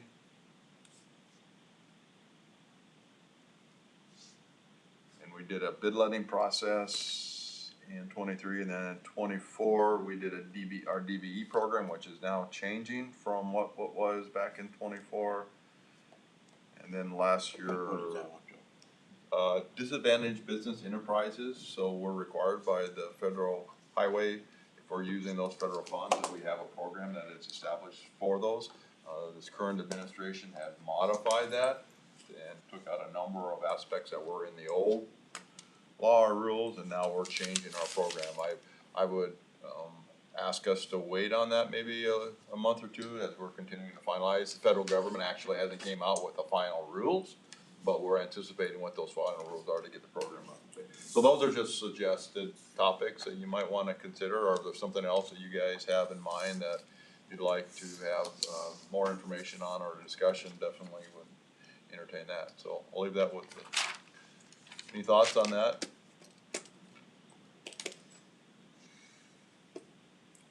I would ask a question on those topics or others.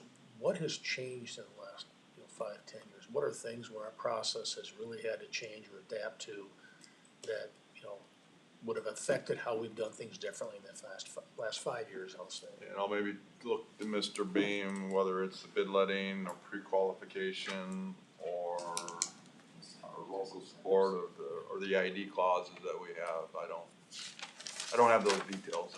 As far as a rehash on those, we really haven't seen a significant change in a lot of those areas. We hit wetland mitigation a couple times because that comes up on quite a few projects, and I don't know that's worth talking about again. We definitely can. We got some presentations put together on that.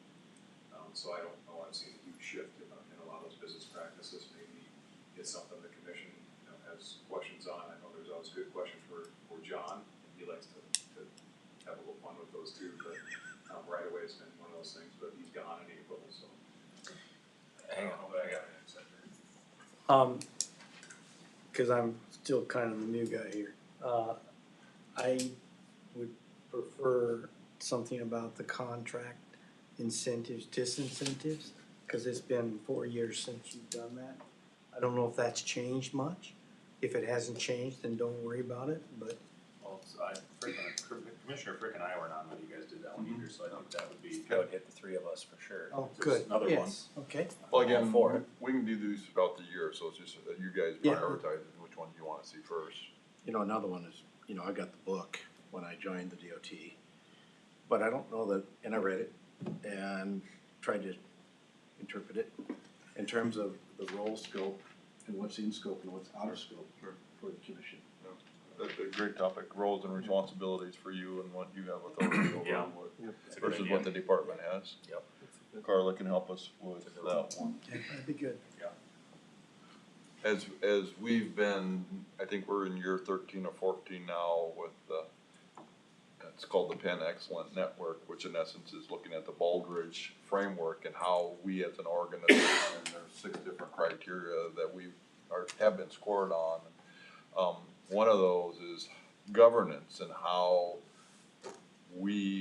leadership, but it also includes how you guys, and I have contemplated this a number of times and years, giving you guys your information, and here's your responsibilities. And then for you guys to come back and say, how are we doing with this from a performance measure? Haven't gotten there yet, though. Because it's not an easy thing. But anyway, how about we plan on incentive, disincentive, and some of the contractual things that we do with our contractors, and then the following month, we'll work to get your topic relative to your roles and responsibilities as a commission. Sounds great.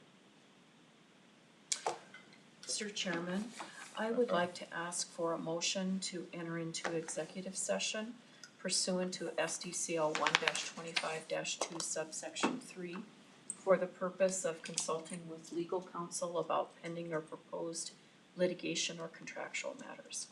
Okay, can we get a motion to that? Jensen. Jensen will Second. first, Roby will second.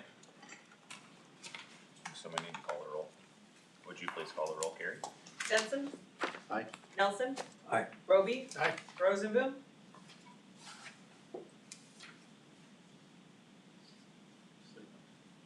Rosenboom? Hit the wrong button. Valerie? Aye. Valley? Aye. Simons? Aye, motion carries. Sometimes you forget. Rosenboom's an aye too.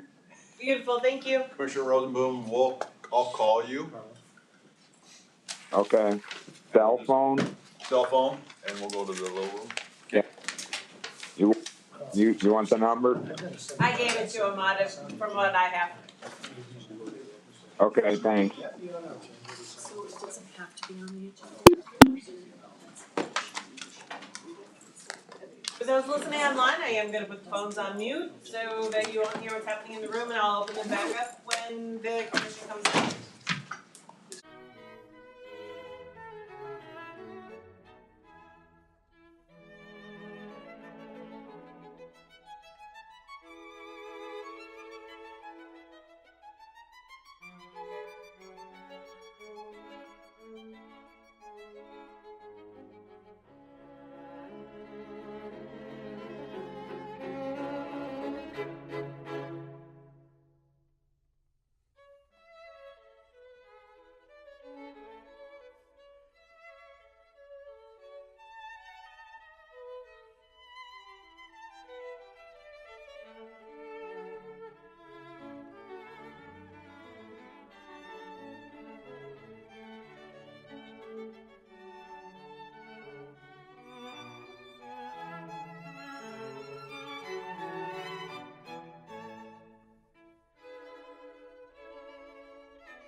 Thank you for listening to the South Dakota Network, a service of SDPB.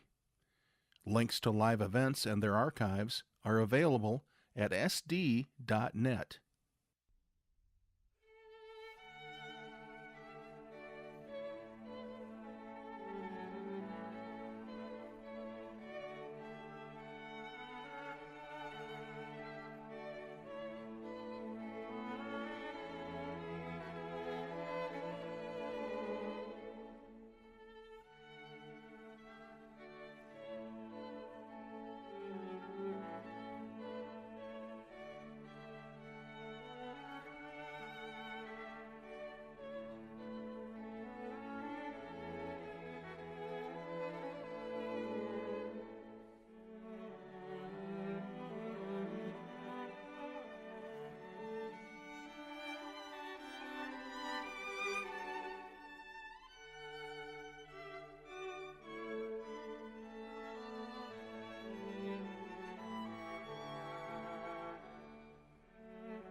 Thank you for listening to the South Dakota Network, a service of SDPB. Follow us on Twitter at SDNet for announcements about what's coming up.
Thank you for listening to the South Dakota Network, a service of SDPB.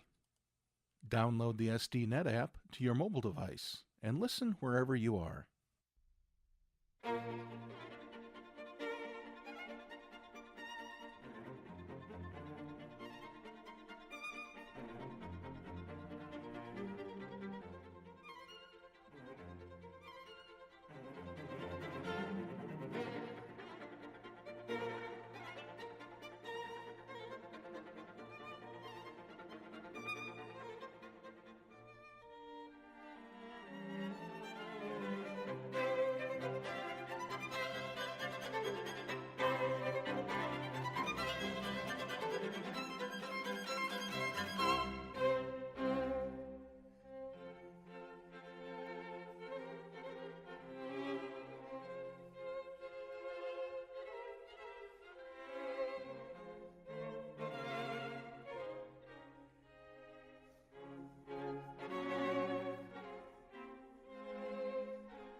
Thank you for listening to the South Dakota Network, a service of South Dakota Public Broadcasting.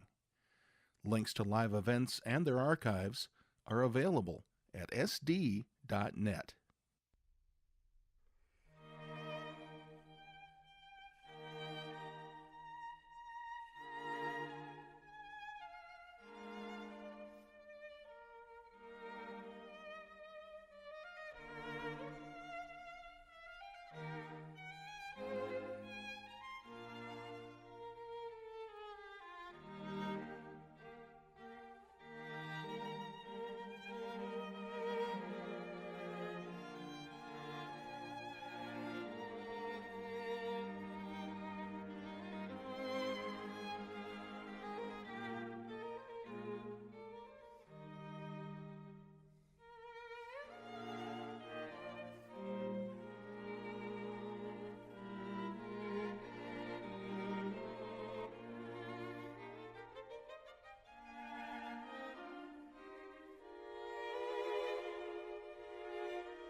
You are listening to South Dakota Public Broadcasting's live webcast service on the South Dakota Network. More information at sd.net.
Thank you for listening to the South Dakota Network, a service of SDPB.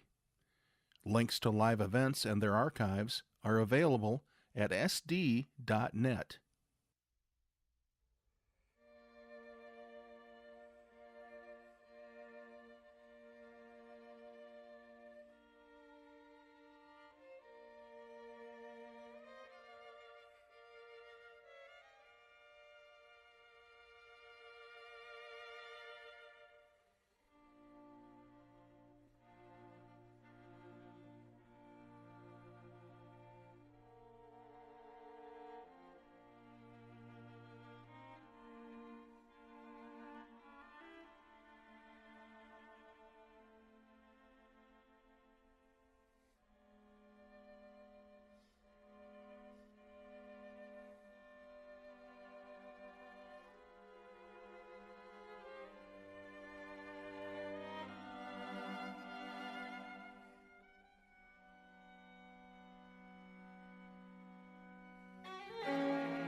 Thank you for listening to the South Dakota Network, a service of SDPB.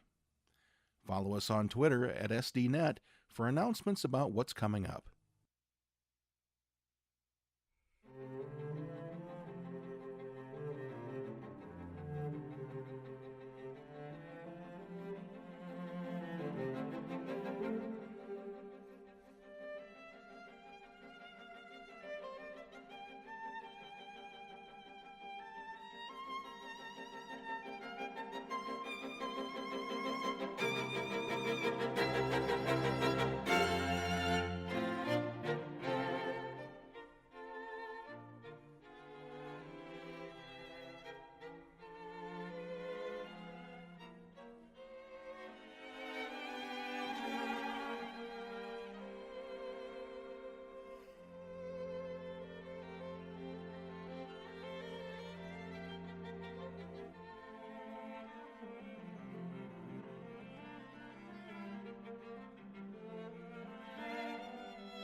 Thank you for listening to the South Dakota Network, a service of SDPB. Download the SDNet app to your mobile device and listen wherever you are.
Thank you for listening to the South Dakota Network, a service of South Dakota Public Broadcasting. Links to live events and their archives are available at sd.net.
You are listening to South Dakota Public Broadcasting's live webcast service on the South Dakota Network. More information at sd.net.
Thank you for listening to the South Dakota Network, a service of SDPB.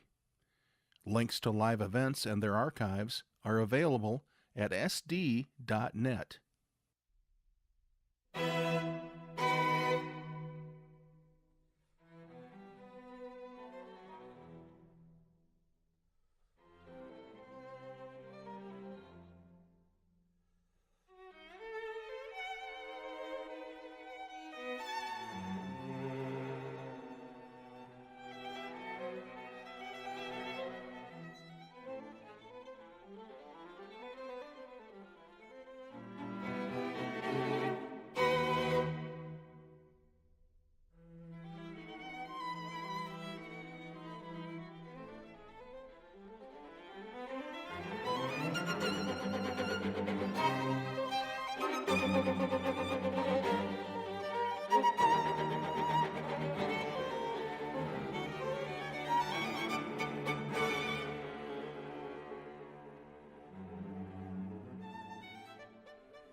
Thank you for listening to the South Dakota Network, a service of SDPB. Follow us on Twitter at SDNet for announcements about what's coming up.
Thank you for listening to the South Dakota Network, a service of SDPB.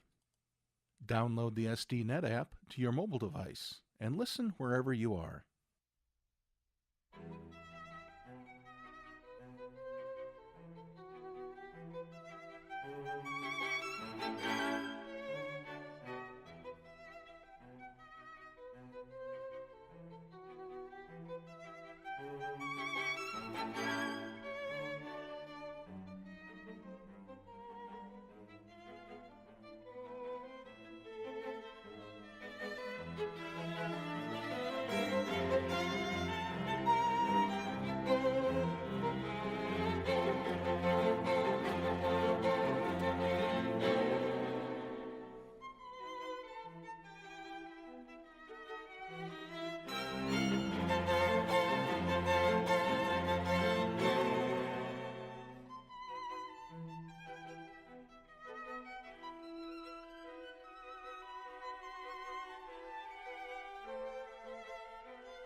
Thank you for listening to the South Dakota Network, a service of South Dakota Public Broadcasting.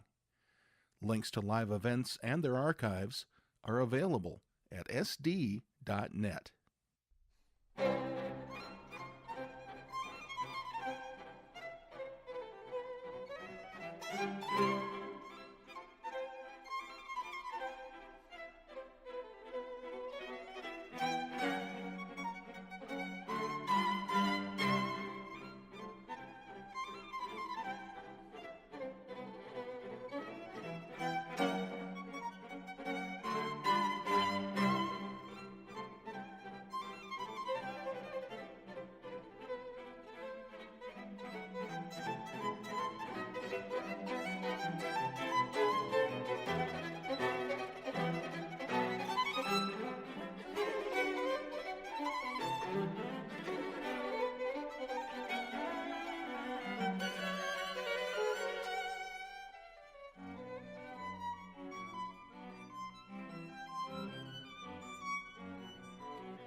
You are listening to South Dakota Public Broadcasting's live webcast service on the South Dakota Network.